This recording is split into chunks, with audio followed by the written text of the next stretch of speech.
To create a new group on Splitwise, start by logging into your Splitwise account.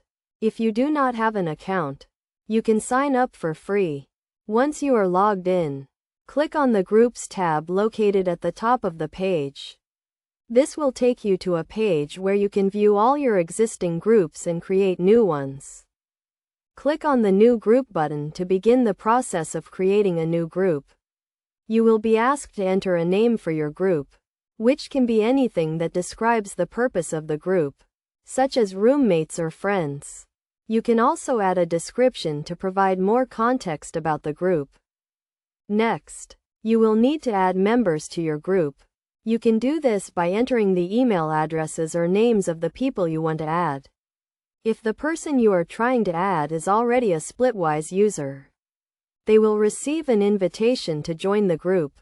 If not, they will be prompted to sign up for Splitwise before they can join. After adding members, you can set up the group settings. This includes deciding how expenses will be split and what the currency of the group will be.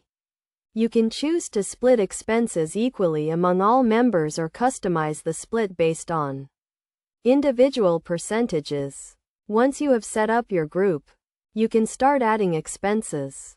This can be done by clicking on the Add Expense button and filling out the details of the expense, including the amount, category, and who paid. You can also add receipts and notes to provide more context. Best practices for creating a new group on Splitwise include being clear and descriptive with your group name and description, adding all relevant members to the group, and setting up the group settings correctly to avoid confusion. By following these steps and best practices, you can easily create a new group on Splitwise and start managing your shared expenses with ease.